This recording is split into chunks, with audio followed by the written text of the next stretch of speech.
Thank you and welcome to Ode Agro Solution.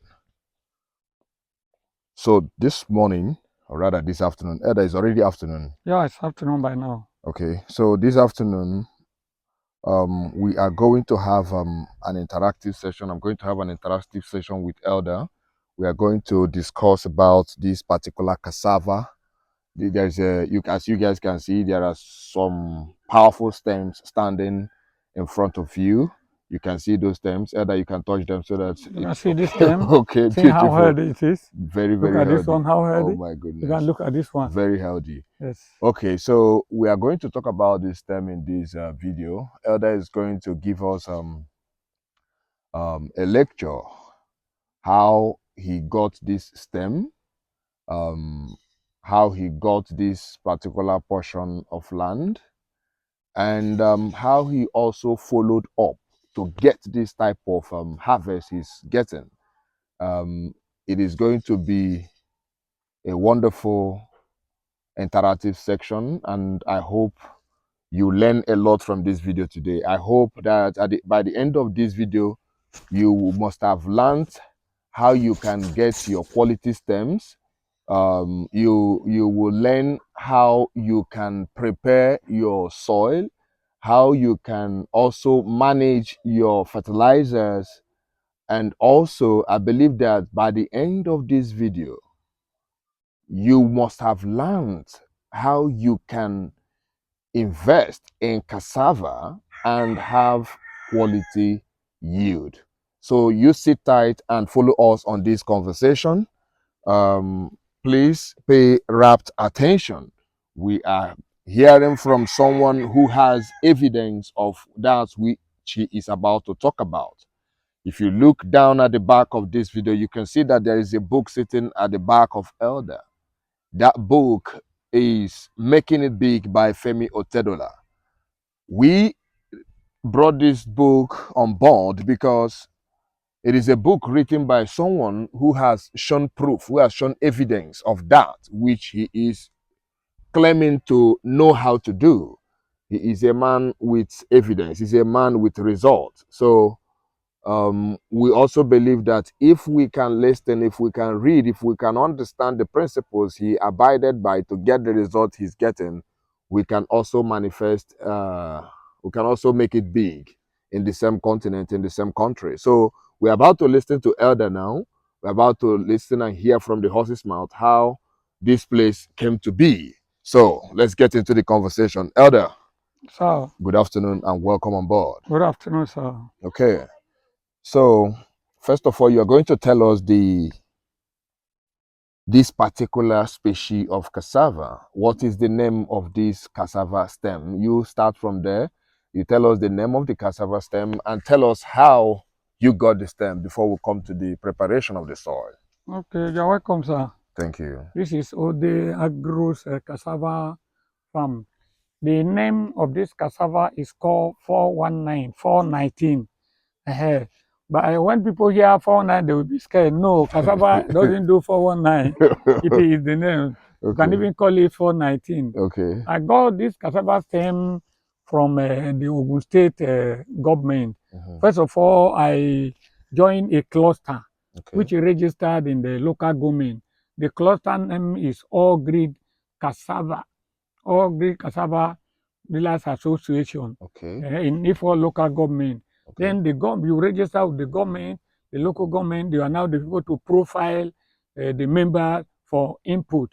And when they profiled us last year, then in sometime last year in September, they now called us by text message to come to Agro Center at Wasimi along the Abeokuta Express Road to collect some input, which in each person's input, we have 10 bundles of this cassava stem. So as I collected mine now, since I have a portion of land here owned by somebody, I take permission from the person. This is now the third year I'm using this land without any problem. So you got this stem from the Ogun State government. The Ogun State government. Yes, sir. It was free. It's an empowerment scheme. It's an empowerment. Not only the cassava stem itself. The cassava stem, 3 bags of fertilizer, and insecticide fleet with them. Okay. For fumigations and the rest of them. Okay, okay, beautiful. And as you can see how healthy the cassava, you can see the stem as big as they are. I did not even put fertilizer. Okay, you didn't apply. I didn't apply fertilizer. As a farmer, if you look at the land that is not that has not yet fed, that is the land they have not used repeatedly to the point of putting fertilizer. You don't waste fertilizer there. I didn't put any fertilizer here. I only use chemical to clear the bush. That was hard. Then I did my heaping. That's powerful. Yes, sir. Okay, so secondly, you have spoken about how you have gotten this stem now. Yes, sir. You belong to a cluster and your name was profiled and you got the stem. Now, there are so many others who got this stem but didn't have where to plant the stem. There are so many people who are in this cluster that has not gone to farm before, who are not quite exposed to farming in reality, in practicality. Now, I'm pretty sure some of them sell these stems, right? Yes, actually, some people sell. Okay. But the good news I want to tell us this afternoon is that, we have a cluster by cluster. In All Green, we have meeting every two weeks. Those that don't know much about farm, we lecture them. We take them around, we take them to the farm like this. Wow. During clearing, we show them. During heaping, we teach them how to plant cassava. In All Green, nobody say his or her input. Almost all the members of All Green are farmers. Beautiful. We have our meeting every two weeks. This is serious. So in All Green, even the local government, if our local government can testify to that. Okay, good. Okay, good. Now, another important question is, a lot of people are interested in farming, but they do not quite understand how they can go about, getting some portions of land that they can use, no matter how much small these portions of land can be, because some farm just for family feeding. It's not everybody that farm in a commercial scale, right? So for those people who are looking for smaller portions where they can, grow some of their crops that they eat naturally, organically, like how do you advise them? What do you say to them? Because you are being able to get portions that you are using to farm, both for your family and a little commercial purpose, right? So how are you able to get these portions? Can you tell us, like many people that are living in the city or not, major cities where there are still vacant sites? Yeah, the issue there is that anybody who have interest, get interest in farming, should go closer to a farmer and enroll with the cluster that the person belongs to. Like as I told us before now, I told us that in our cluster, we teach our member. There are people who don't know how to plant cassava, who don't know how to plant corn, who don't know how to, but they have interest. We help each other. We have cluster farm. If you don't know how to do, we take you along to our cluster farm. When we are working, we carry you along. By you seeing us how they are heaping, how they are planting cassava, how they are planting corn, how they are planting yam, you will be able to do your own. And on the land issue, if you have been there on the farm before the new people, any person who has interest and not get a land, you help them to secure a land. Wonderful. In our cluster in All Green, we acquire a large portion of land and help the new ones who has no portion of land to use. Or if you are going around in a new place, a new site, where you see that it's bushy, that nothing is being done there, no structure, you can make an inquiry. If the owner can give it to you, like this one, I'm not paying for it. The owner gave me free. This is the third year I'm farming here without any issue. This is beautiful. Okay, thank you, Elder. I think that advice will go a long way for a lot of people, myself inclusive, because the area I'm living, there are so many empty portions, so many vacant sites that looks quite fertile. So I believe with this, I will still have to summon the courage to step up and step into their houses and inquire about these lands, yes, that I may get one for myself. That's lovely. Okay, because I can't wait to get this result you are getting here. This result is marvelous. I want to get this result. That's lovely.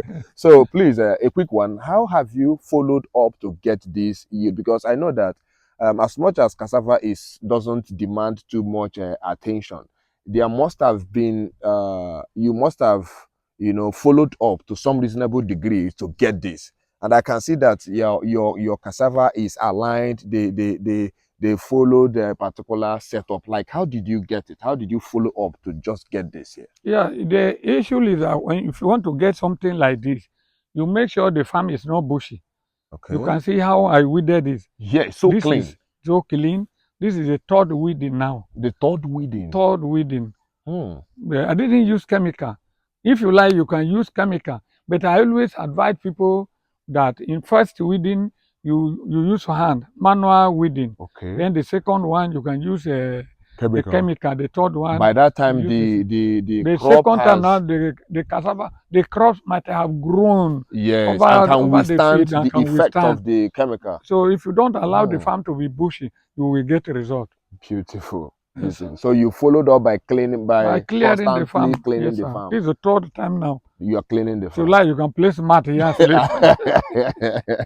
Don't worry, we are not going to sleep in the farm. Okay, Elder. Sir. I have another question for you. Cassava is not like your favorite crop, orange flesh. You are the one that is you are known with. Yes. Cassava is not like orange flesh that within 3 months you are harvesting. It's not like corn within 2.5 months, 3 months you're harvesting. It's not like vegetables that doesn't take a while before you get your result. Yes. Cassava takes longer. Yes. So what is your advice for people or younger people going into cassava farming, knowing how long it takes to get something out of it? Yeah, I advise them to plant cassava, plant some other crops.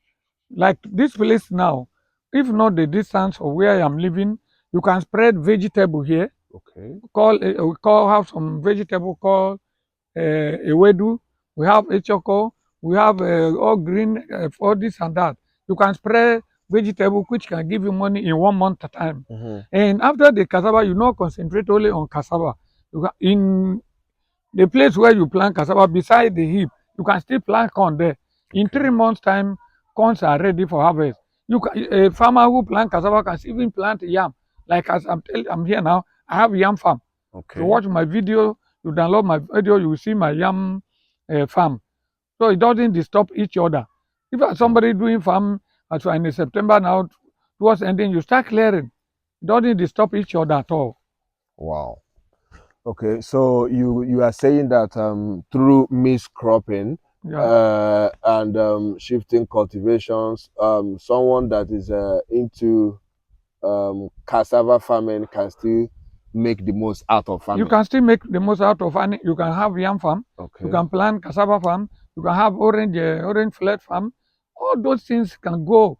You'll be able to do. It has give each other space. Like we are now in September, towards October now. You'll be doing your heaping for yam. Before November end, if you like, you can bury your yam.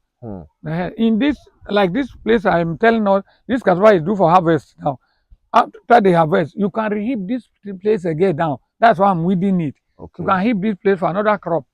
Okay, so finally, for anyone that is interested in getting this particular stem, this particular species from you, what do you say to them? And what quantity do you think you can be able to, give out for now? Because if I listen to you correctly, what you got was 10 bundles, and I can tell that it has replicated. We can even get up it has multiplied. If not, over 30 bundles can come out and it can dominate now. As you can see, I have cut from here twice. You can see some on ground there. Okay. I'm taking those one to our farm at Ibogu. Beautiful. I have cassava farm at Ibogu. Beautiful. This is the second cutting I'm cutting from here. Just in one place, you can see I've cut this one. Yes. If you do that one there, you can see I've cut that one. Okay. So that's how I cut. Anyone that come up to 3 to 4. Okay, this one that is. You can see this one. I've cut this one. You can see it is germinating again. Yes. See where I cut it. See where I cut 2 from here. Okay. In one heap, they brought up to 5. Okay. This so I one. cut 3 from here. You have. I cut 1 from this side. Okay. Okay.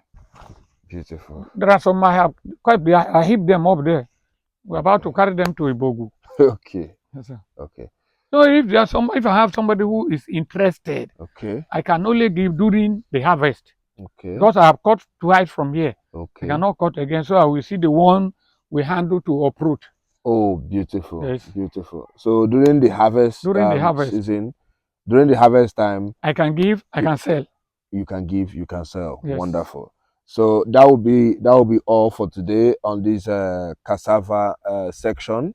Maybe during the harvest, Yes, yes, we will have to capture the harvest section, all right, and not just the harvest. I think there is also need we will make maybe a short video on the tubers that teaches how you can cut this stem. This stem you are showing us, you have cut this, you have cut this. Yes, it's sir. also important you lecture us because this is a very wonderful species.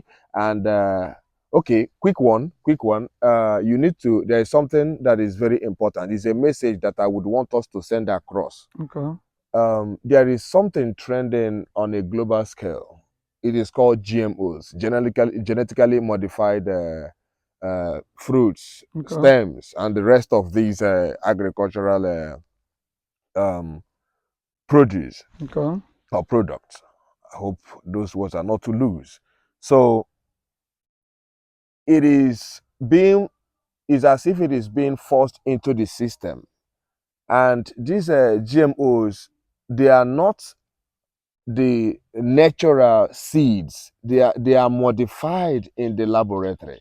Okay. And with the speed it is spreading, we can lose our quality seeds that are originally known to us because of the nature of their yield. Because these genetically modified ones, just like this cassava you are giving an illustration now, if it is genetically modified, it is going to give bigger stem, bigger tubers, and the market will be flooded with what will be called quality yield. Yeah. But at the end of the day, they are not as authentic, as nutritious, as of great quality as the original ones that has been known to us for over the years. Okay. So now, these seeds, most of which, when you plant them, next farming season, you are still going to buy seed again.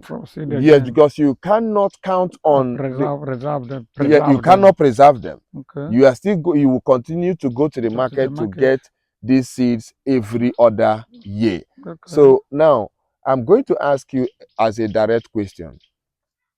For farmers out there, or for younger ones that are going into farming, what is your advice to them on how we can retain our original seeds, our original crops?